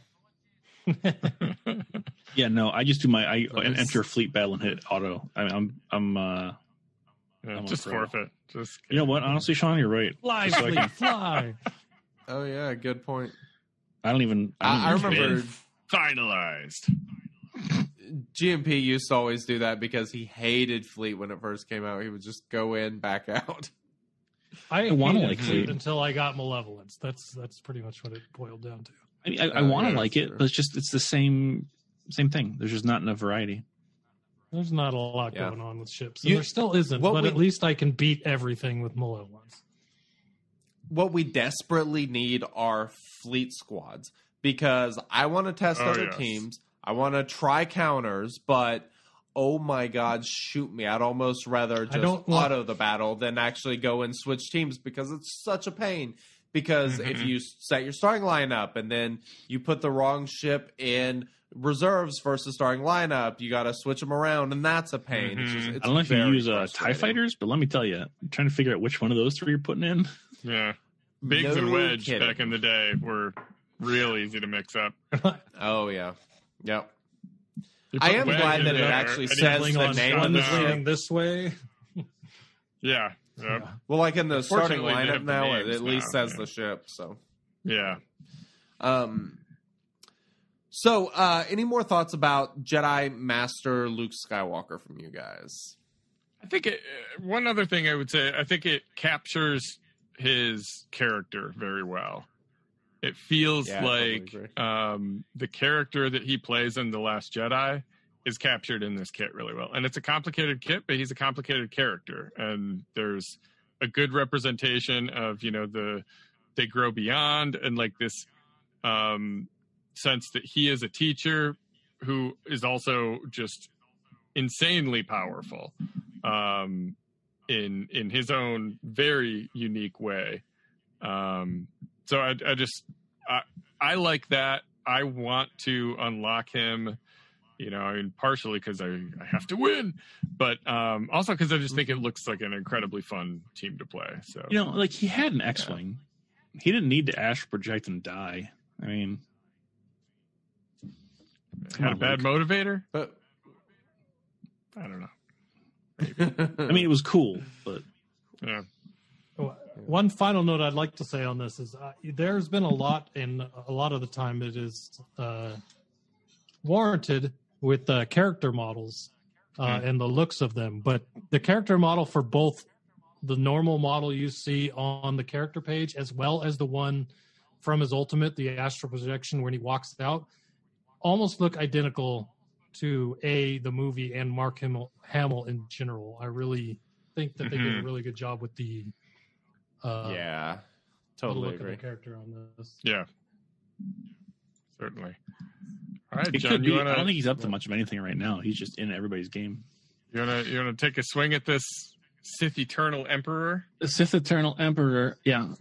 Ooh, there's another character that fits with the Hamilton cadence. Yeah. When you do one song, you suddenly want to do all of them, and you never actually get around to it. But Zabarelios. there you go. And also a super leader, Kylo Ren. Yeah, so he has the big ultimate. The whole thing is he wants to get off this baby carrier with his I am all the Sith. Get all his fingies back. Yeah, that's very important. And he charges up whenever people he has deceived use an ability, which is great. But his two big mechanics are deception and linking. So if he deceives somebody, it's a debuff, they can't target him, and then he gains ultimate when they do anything. So basically, he's tricked him into thinking he's not really the bad guy, and he's just working behind the scenes, which is great. He does that on his basic, which is pretty amazing. Yeah. For 2 turns, they become deceived. Can't be countered, which is nice. It can't be resisted either, which is pretty bananas. I didn't notice that originally. Yeah. That's happening. That's I thought something that Perception is him happening. and Jedi Master Luke have. I think Jedi Master Luke's AoE that does days, I believe, it cannot be resisted either. So, I mean, having these abilities on these two characters that are pretty important that bypass tenacity up and you don't have to mod for potency is pretty advantageous. Yeah, geez, an AoE days that can't be resisted is brutal. Yeah. He's got his So Be It Jedi. I thought it was an AoE, but it's not. Does damage, calls everybody to assist, and everybody dark side recovers protection, which is great. 50% protection is a lot. Also, That's kind of probably important. one of the biggest protection regions in the game. Yes, Actually. and also And that's Jedi all enemies, allies. dark side allies, but yes, Yeah. Jedi enemies that are defeated can't be revived. Now, Jolie. no, And because that's Savior bypasses that, unfortunately. So if you have a Revan is Savior, but Jolie can't res him. that's true. I always focus on him so quick he never actually gets to res anybody. Yeah. I am glad that that's tied to a special and not his unique, though. Yes. Why? Because I'm not going to have the Emperor, so I want him to be as weak as possible. Fair. So we already talked about deception. Now his second special is called Unraveled Destiny. Kind of like how he forced Ben and Rey to become linked. Their destinies intertwined. He does this to 2 other people. Dark side allies get retribution. Dark side tanks get taunt. Everybody who was linked, so you're probably not going to use this too often, but then you target one enemy and they get linked until they're defeated or the end of the battle, or end of the encounter. And then he gets a bonus turn where he can only give somebody linked. So basically he gets to pick 2 characters and link them, which is not super relevant until he gets his ultimate. Yeah. Once he gets his ultimate, he gets off the baby carrier. He's, had his protein powder and he's all buff again. And then he gets unlimited power, and instantly defeats linked enemies and deals special damage to everybody. Oof.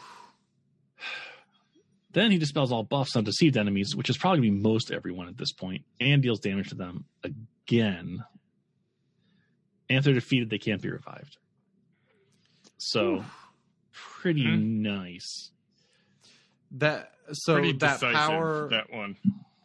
it has a 20 turn cooldown though. Fortunately, I didn't read this originally when I did my kit review.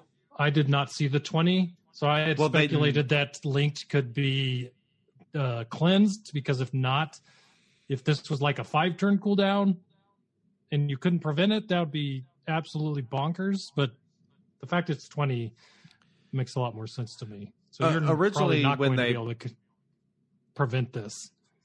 Originally, when they posted the kits, they did not have a cooldown on that, because that's a lot of people asking about it. They probably did it when it wasn't there then. Right. Yeah, Yeah, it was 'cause just like, it's going to be long. It says it was edited on the 7th, so if that edit was the cooldown there, then it was definitely not there when I did that. Yeah. So that's basically going to be a once a turn. He ultimates and then unlimited powers and kills 2 people and does a boatload of damage. Then he gets a different basic. He can no longer deceive people. He can no longer intentionally deceive people, because this replaces that one. He just deals special damage, inflicts shock, and it does extra damage to deceive people. But if they're already deceived, it does reduce the cooldown of power, unlimited power, for each deceived enemy. Yeah. So if you got 3 people deceived and you smack them with your basic, that's down to 17, baby. You're on your way. But like I said, he can't use deception anymore. However, his unique, other than he's got the saying he can't be taunted, he's immune to turn reduction. What else he got? Deceived enemies can't counterattack, and deceived rebels and Jedis can't gain bonus turn meter. In an interesting counter to Jedi Master Luke, who were trying to give turn meter to all those Jedi. But at the start of his turn, if no enemies are deceived, the weakest light side enemy becomes deceived. There you go. That's the only way you can spread it once you popped your ultimate. And whenever a deceived enemy uses an ability, their weakest ally without deceived becomes deceived. So it kind of spreads around a little bit like Plague does from the Night Sisters. Very cool. It's just it's so intertwined. And at the start of each linked enemy's turn, linked enemies lose 20% max protection, quadrupled for Jedi. That's so big, so huge. That's so much 80% protection, and then max you're protection. giving 25% of that to Sith Eternal Emperor. It's nuts. So I don't see that.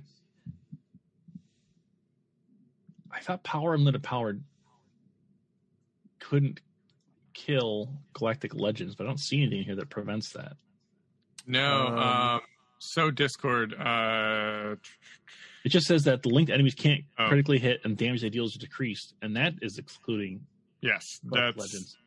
That's the only thing I knew of it. But you put Deceive on Jedi Master Luke, it can't be resisted, and he's losing 80% protection a turn. Ow! Sorry, buddy. Yeah.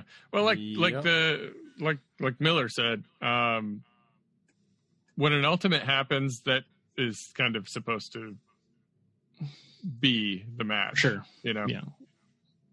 I mean, they call it ultimate for a reason, right?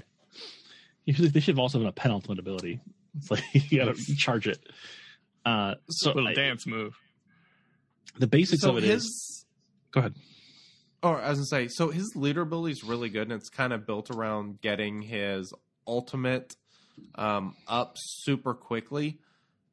But I am still kind of curious how good he's going to be under an Emperor Palpatine lead, because that leader ability is still absolutely ridiculous. It's almost impossible to stop once it gets going. I suspect this probably will take it over, but I would not be a bit surprised to see some sort of situation that we saw kind of like with Darth Revan when he came out, where they had to go back and make something to stop the Emperor Palpatine lead from being the meta, because it would just auto the Darth Revan Malak squads. I'll be curious to see how that works, because it is an unstoppable train once it starts going. Yeah, he's got an interesting part in his leader that whenever a Sith ally is defeated, it dispels debuffs on all other Sith allies, and they go back to full health and protection. Crazy. Which is pretty That's amazing. Mm-hmm. But Sith allies also can't be revived, which is fine. Which is weird because, well, Scion is one of the suggested characters for a team comp with him. And part of Scion's entire kit is like his revive. That's part of what makes him annoying. So is it technically a revive, or is it? I'm pretty sure it is, yeah. Yes, it is a revive. Yep, revive 100%. Well, yeah, and that's so. Yeah, he deceives people until you pop the ultimate, and then he's gonna, drop two of the linked people, and then just start wrecking them with shock. Really, is a lot of it. Seems like his ultimate will be. He'll definitely be getting it fast too. The two links, that's 16% you can gain if you put them on fast characters. Yeah, 2% per deceive. If you're spreading that around, there's 8% at the beginning of each linked character's turn. So there's two of them, 16%, 2% per decepted. That's going to happen quick. I mean, I would imagine you're going to drop Unraveled Destiny on turn 1 for sure, just to start generating that, and then it's just goof around until you get your ultimate. Well, and with the ultimate, so the ultimate is what opens up that unlimited power special ability, which has a 20-turn cooldown.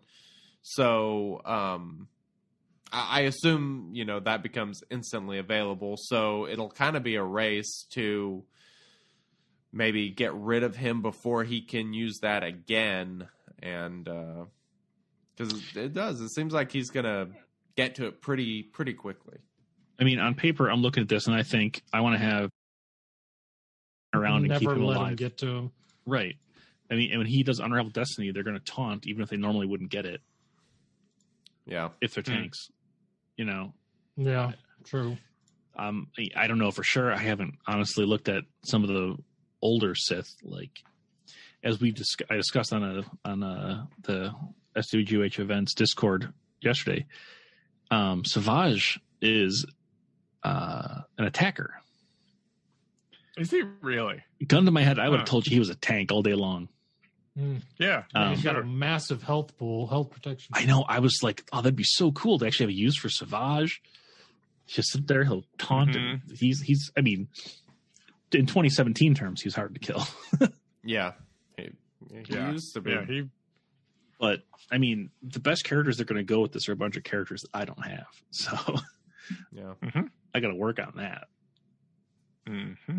I think that's not so true. Sith Empire Trooper will be good for this. Yeah, he will be. Because he's super tanky. He's got the Sith tag. Yep. He's got a cleanse if necessary. Mm-hmm. Doesn't he spread some of that protection gain around? Or am I misremembering? Great question. Don't remember. If Empire Trooper? I don't know. That, but... Sith Eternal Emperor, because if he's giving... Oh. Sith Empire Trooper's already beefy. Sorry, I was thinking of the Sith Trooper, the Red you're talking Red Trooper. I think you're thinking of when someone dies, everyone else recovers all health and protection. Yeah. Oh, okay. Yeah. Well, if you have 4 tanks in there, imagine killing one tank only for all the other tanks to be back to full. Just go max. Yeah. Yeah. What an annoying... That would be a interesting defense team for sure. Mm-hmm. I mean, yeah, I think that the Red Lobster, we call him, Big Red. That character's awesome. He'd be very good on there. Sith Eternal Trooper or the Sith Empire Trooper would probably also be good. For sure. Let me see. Let me just poke at this real quick, if you don't mind this audio poison while I read. Yeah, whenever Sith ally uses special ability or falls below 50% health, he gains defense up. If he already has defense up, he gains taunt. So yeah, I can see Sith Empire Trooper working for that too. Yep. Mm-hmm. You're what, those two, Malik and well, I mean, anybody else. Oh yeah, I was the Force taunt on tanks. Is that Sith only? It is believe nope. so. Dark side tank allies. Okay, so Oh. that actually is a use for Royal Guard. Yeah. Yes and no, because yes, because Royal Guard is a use for him is better than the none he has now. Fair. But he would not trigger the True. fact that when a Sith ally is defeated, everybody else gets health. That's true. He could still be very annoying. I'm not sure how tanky he is. Was he required Relic 5 or 6, I think? 3. Oh, is that it? Really? I think it was 3. Oh. That's not bad. That's doable. He's probably pretty damn tanky, I would think. Let's see. I don't know if I have my mod. Bring it up. Swagaga. Swagaga. Royal Guard. I was going. Mine's a Relic 3 Yeah, it is Relic 3. Yep. with mediocre mods at best. And he's still sitting on 21,000 health and 23,000 protection, which is not anything. But I have That's a Relic 3? Yeah, man, he's a launch character. What do you want? Well, according to Swagaga, his health and protection base without mods is right around 105,000. Well, I can tell you, I'm looking at it now. That is very odd. What's his? Oh, no, I'm sorry. You know what? I was looking at just the bonus from the mods. Oh, okay. What's I got his 70,000 protection? health and 80,000 protection right now. That's pretty tanky. Okay. I mean, Yeah. that ain't Not bad. bad. If I looked was at it, like, it'd be if better. he's Relic 3 and he only has 40,000 effective health power, that is very sad. Yeah, well, still not great. If he had the Sith tag, I mean, that'd be fun. Yeah. It'd be fun.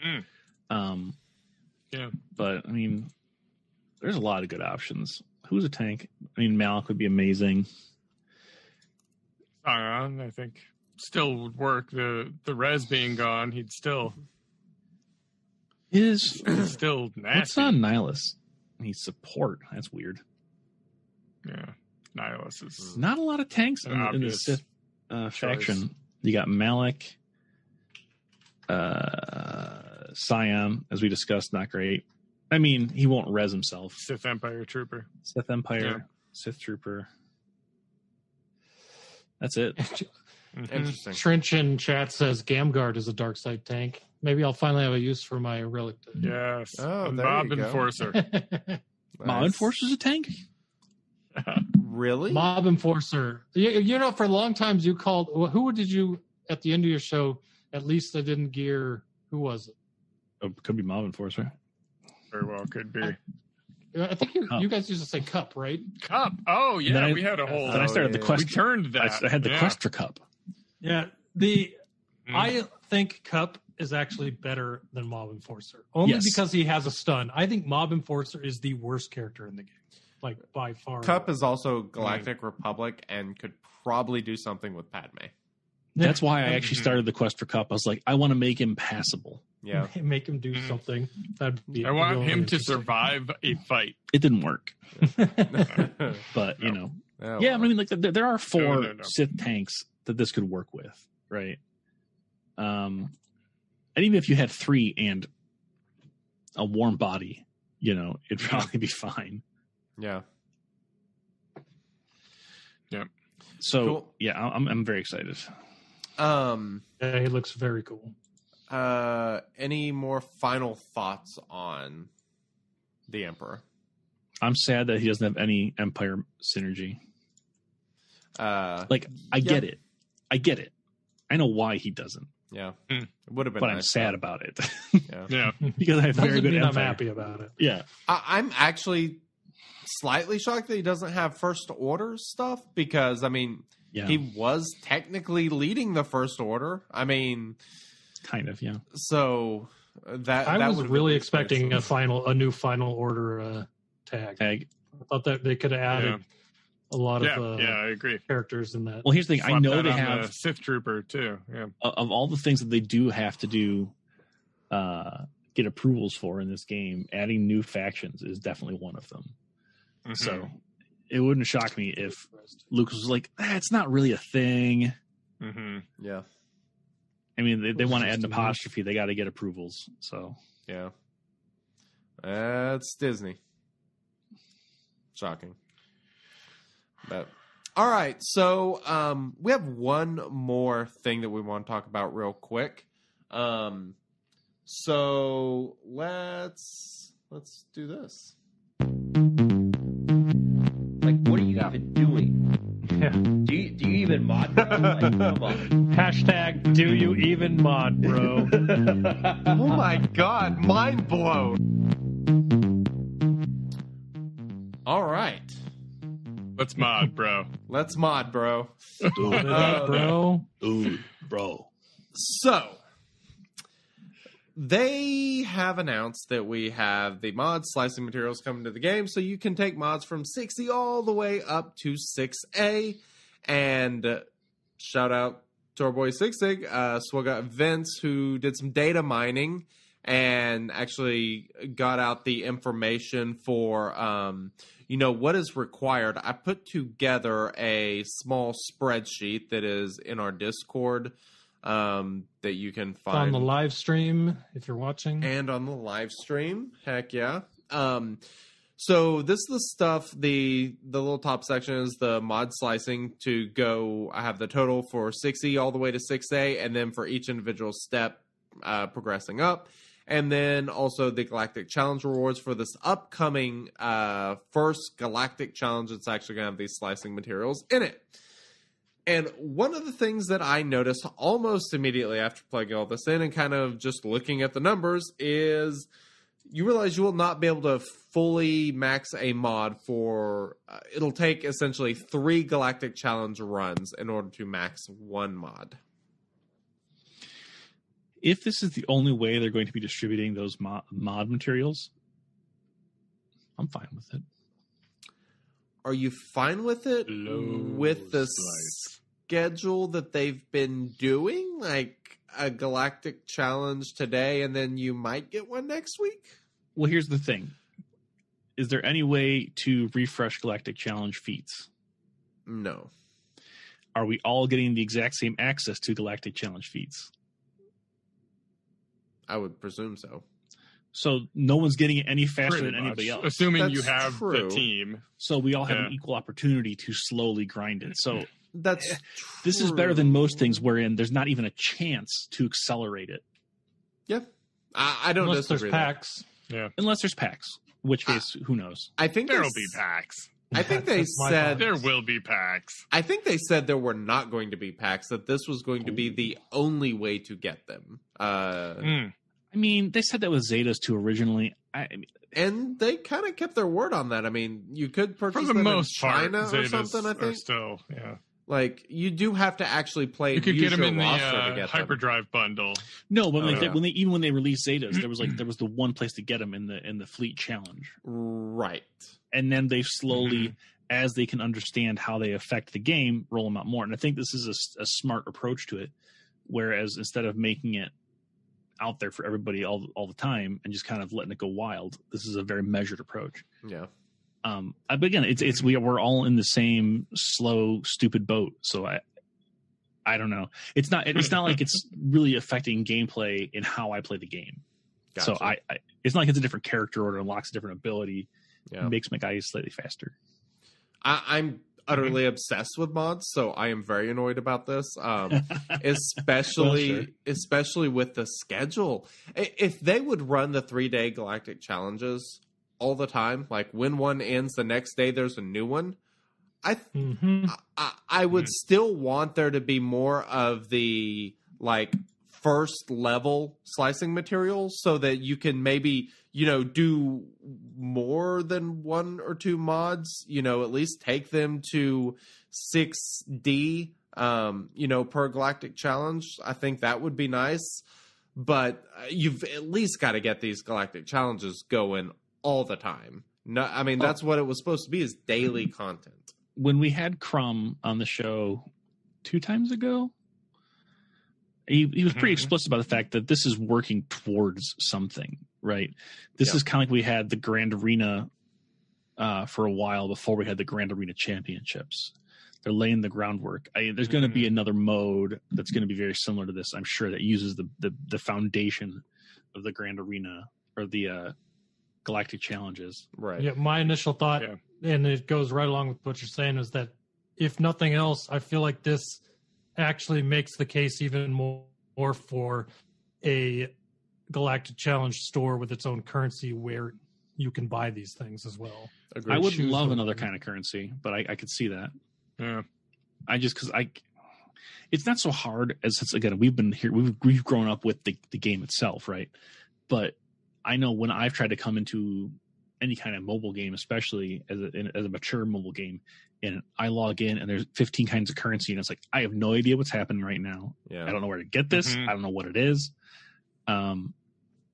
If we're invested in the long-term health of the game, at least in a couple of years, then I think that might not be great. The best. But The only counterpoint to that is the fact that most of these currencies do not unlock instantly when you start the game. So as That's you fair. play it and you Sure. learn more about the Sure. game, they Yeah. unlock, and you'll have a better grasp on what you need to spend those things on than you would if, say, at level 1 they dropped 9 currencies on you. You know what I mean? yeah, Fair no, that's point. very true. Yeah, I know sometimes it's like, I want this character. Where is it? Oh, it's in this store. How do I But get that store? then Galactic Challenges are also something for all stages of the game. It's true. Yeah. So if Don't they if you unlock were, at like 65 or 55? maybe I thought it was earlier than that. I'm not for sure though. I know there is a level unlock for them. Let me see is if I can there? I find didn't it. think there was a level lock. Six. Huh. Those first Level like, 6. even at Maybe launch, that's true those first like 50 levels went fast Yeah. Yeah. because you're leveling up so fast. You get bonus energy to level up to get I Mhm. I do kind of think there might be a decent chance that you may be able to refresh some of these tiers. You can't. You can do as many attempts as you want, but you can't collect the reward more than once. Right. But if you could like reset the entire tier for 25 crystals or something, maybe with a cap on it, something like that Yeah. might not But again, be.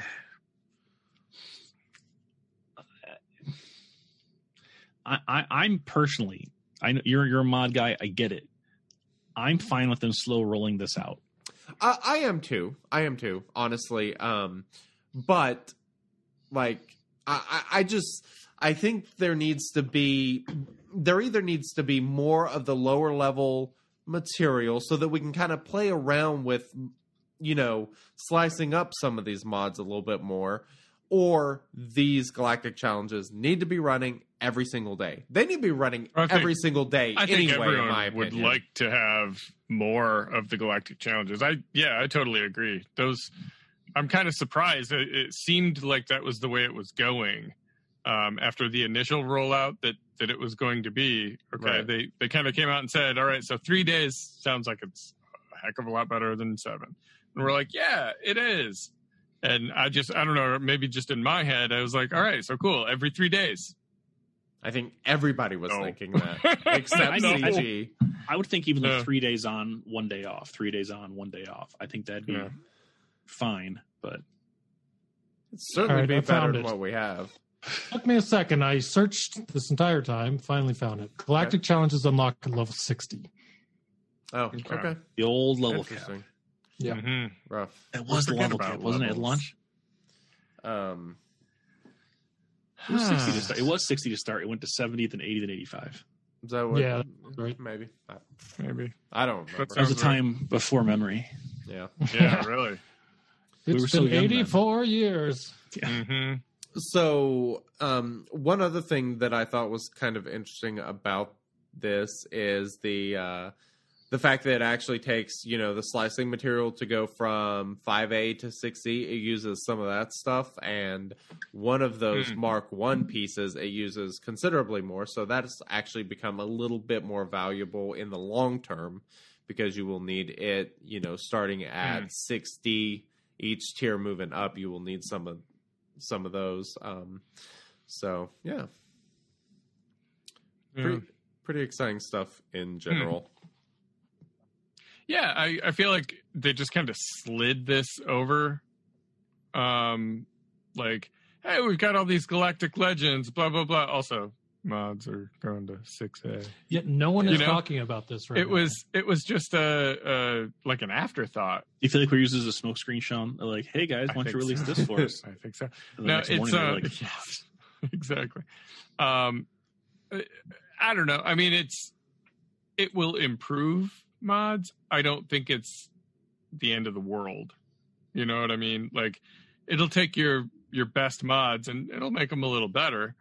I mean, I should say more than a little better, but it's not like the difference going from 5 to 6 dots. No, but I think there is going to be a pretty considerable difference as far as like the mediocre mods that you have that have like the perfect set of secondary stats. So, for example, right. I've got a mod. It's actually my crit damage triangle that is on Jedi Knight Luke Skywalker. And it is literally the perfect mod for an attacker, but it's not like super arena worthy or anything. So it has 11 speed, 1.8% crit chance, 2.8% offense, and then 116 offense. So any secondary stat increase there, that mod only gets better. I mean, and if that speed gets up to 15 or 20, it's literally usable on any character, and it's perfect. It becomes arguably my best mod. I think a lot of people are probably going to have some mods like that have like the perfect combination of secondary stats where speed just didn't hit, and it's stuck at 5 or 10. Anything that hits is going to be exactly good. Yeah. Yeah, and I think that with the scarcity of this all, that's an important thing to remember is, don't just look at your highest speed mods or something like that. Look at the things that have potential and very low risk, where there isn't some like rogue tenacity hanging out on there that is going to screw you with 3 hits in a row. Settle on something that has complementary stats. I mean, I look forward to using that very scarce resource on a chance that I will then fail at and put it on the wrong mod. Yeah. So it's going to be... I'm so bad at modding. I should say I put in so little effort to modding. That's probably the real crux of the issue. I'm bad at it when I try. Most of my time playing this game is spent playing around with mods. Literally. I love them. We're different people. No, very much so. Yes. Strokes. Very much so. Yes. So, well, I think that covers all of our main topics. Any other thoughts or comments or anything? Happy anniversary! It's my anniversary now. It wasn't when we started. Oh, nice! Hey, happy 10 years, man. Happy That's awesome. 10 years. Yeah, heck yeah, that's awesome. I have my 1 year coming up next month. Oh, nice! Congrats. Yeah. We to just further confuse people, because people get confused between Sean and John all the time on our show when they email us and stuff. We are both married to Angelas. Which is very really? Convenient. Yeah. Interesting. Different Angelas. Not the same one. Oh, but okay. It's a check, I was though, confused for a second. I was like, What he when's the said is reality show coming? Remember at the start when John said this was going to be swinging? Nice. Just be cool, be groovy, baby. Yeah. Don't make it bring weird. back Borat. We can bring back Austin Powers. There's I a don't crossover. we got anything in the fire right now? Not really, Sean. I mean, we rebranded our page. That was pretty bold of you to do. I suggested it. I didn't take care of it because that's not my thing. Work. No, we're I mean, as far as self promotion, we're focusing a little more on YouTube. So our YouTube channel is getting, some regular content at least. Anybody who's tuning into the stream right now can see why YouTube hasn't been our strong suit. I mean, we've got some really fun shows coming up over the next few weeks. So I'm looking forward to that. I don't know exactly what show is happening when, but we've got some other collaborations and some cool folks we're going to chat with. Nice. So I do want to do a song for these other Galactic legends. I feel like I can't do these too dirty, You can't. But I don't know what. I have to be inspired, My muse has to speak to me. Mm-hmm. Yeah. Makes sense. Yeah. So yeah, check us out. RFT War Report on Twitter.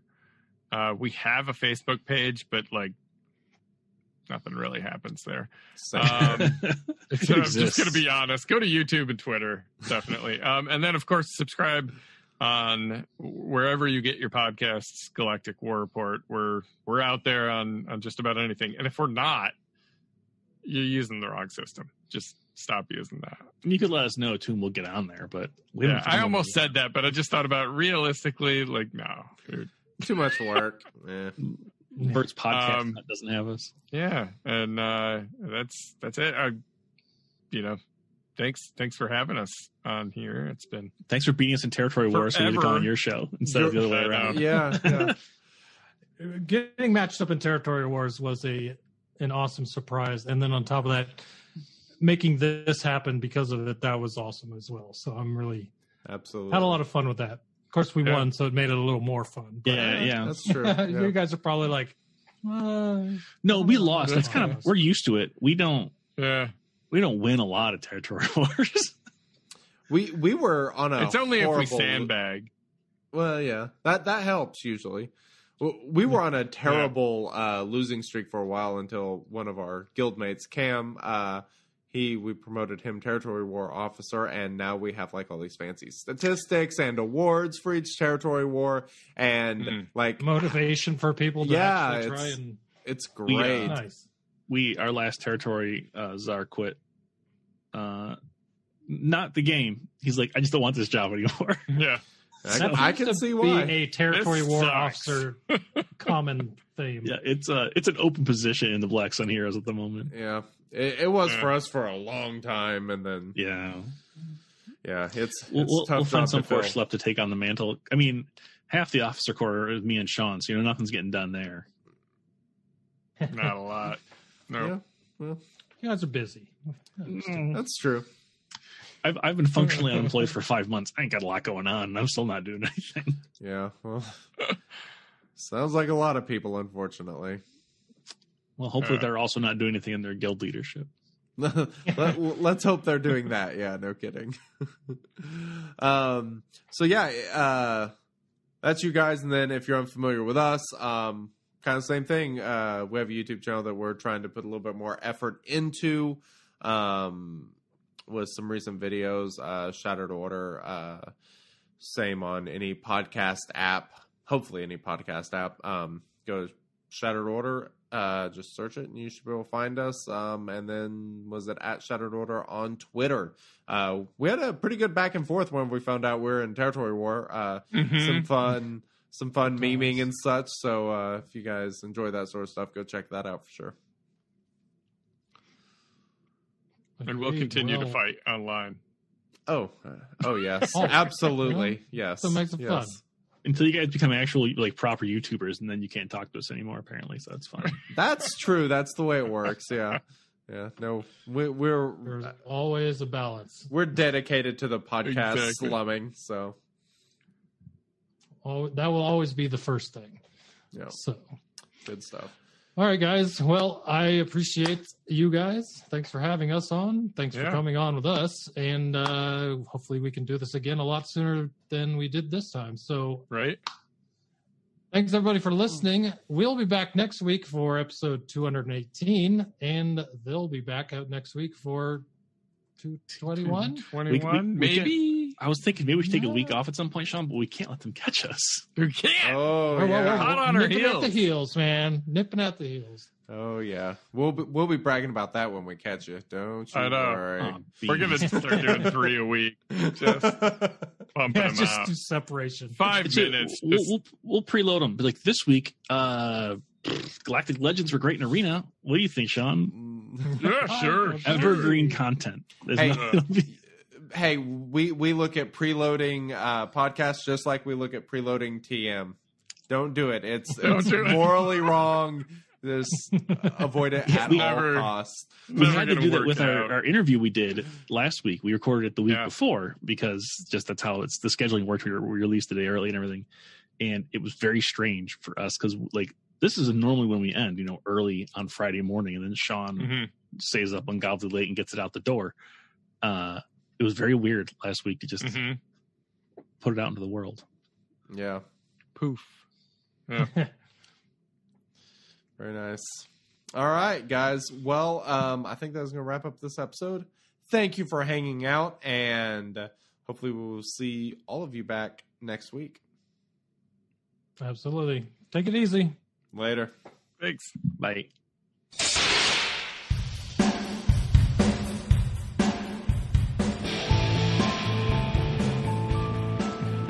That's all we've got for you this week. It may not be the best advice, but at least we didn't recommend letting us run your territory war. Galactic War Report is brought to you by our Patreon supporters. Learn how to become one and get access to our Discord server at patreon.com/Galactic War Report. As always, big thanks go out to our Sandcrawler level supporters, CT1980, Devin Doctorman, John T. Kusenik Jr., and SWGOH.GG. If you like what you hear, please consider showing your support with a rating and or review through your podcast medium of choice. Thanks for tuning in, and may the Force and RNG be with you.